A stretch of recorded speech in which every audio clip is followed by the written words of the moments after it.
సృష్టికర్త గం గణాధిపతయే నమో నమః. అందరూ కూడా మొట్టమొదటిగా గణపతికి నమస్కారం చేసుకోండి. మనసులో ఓం గం గణపతయే నమః.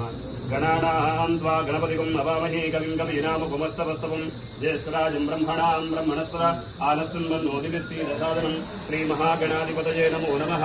ప్రణో దేవీ సరస్వతి వాజే విద్వాజినీవతి ధీనామ విద్రవదు శ్రీ మహాసరస్వత్యై నమః. గురవే సర్వలోకానాం ఆయుకీర్తిం ప్రజాన్ దదుః. నవో నవో భవతి భవతి నవో నవో భవతి నవో నవైతి నవః నవః భవతి జాయమానో జాయమానో భవతి భవతి జాయమానో.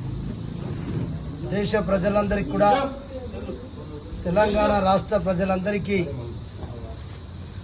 యోధినామ ఉగాది పండుగ శుభాకాంక్షలు తెలియజేస్తున్నాను. మరి రోజు తెలుగువారి యొక్క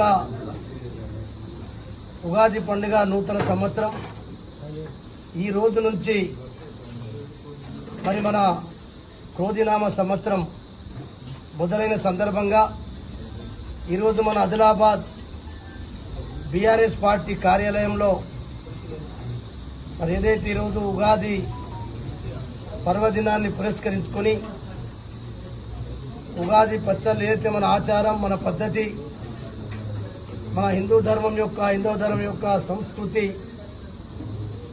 దీంట్లో అన్నీ కూడా ఇమిడి ఉన్నాయి. కాబట్టి ఈరోజు మన పార్టీ కార్యాలయంలో మనం చేసుకోవడం జరిగింది. ఈ కార్యక్రమంలో పాల్గొన్నటువంటి మా బీఆర్ఎస్ పార్టీ కుటుంబ సభ్యులందరూ, సోదరులు, సోదరిమణులు, పెద్దలు, పత్రికా మిత్రులందరికీ కూడా పేరు పేరున క్రోధినామ ఉగాది పండుగ శుభాకాంక్షలు మరొకసారి తెలియజేస్తూ, మరి క్రోధినామ సంవత్సరం అంటేనే క్రోధాలన్నింటినీ కూడా జయించి అన్ని విజయాలు జరగాలన్న ఉద్దేశమే క్రోధినామ సంవత్సరం.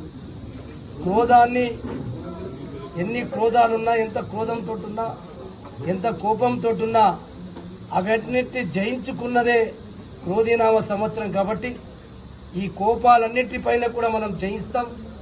అన్ని విజయాలు కూడా ఈ క్రోధినామ సంవత్సరం జరుగుతాయని చెప్పి పంచాంగ కర్తలు ఈరోజు చూపించడం జరిగింది. ఈ సందర్భంగా మరి ప్రజలందరం కూడా ఆయురారోగ్యాలతోటి, మరి సంతోషాలతోటి, ఐశ్వర్యాలతోటి అందరం కూడా కలిసిమెలిసి ఉండి ఇలా సర్వజనో సుఖినో భవంతు, ఈ దేశంలో ఉన్నటువంటి ప్రజలందరూ సుఖంగా ఉన్నప్పుడే అది ప్రశాంతత ఉంటుంది, శాంతికి చిహ్నమవుతుంది, శాంతి మార్గంలో కొనసాగుతాం. కాబట్టి అందుకొరకే సకల జన సుఖినో భవంతు, సర్వజనో సుఖినో భవంతు అని చెప్పి మన పంతులు కూడా ఇప్పుడు వారు చెప్పడం జరిగింది. అందుకొరకే మనం అందరం కలిసి, అందరం కూడా అన్ని రకాల సహకారాలతోటి ఈ క్రోధినామ సంవత్సరం విజయవంతం జరగాలని, తప్పకుండా బీఆర్ఎస్ పార్టీకి కూడా అన్ని విజయాలే జరగాలని చెప్పి భగవంతుని ప్రార్థిస్తున్నాం.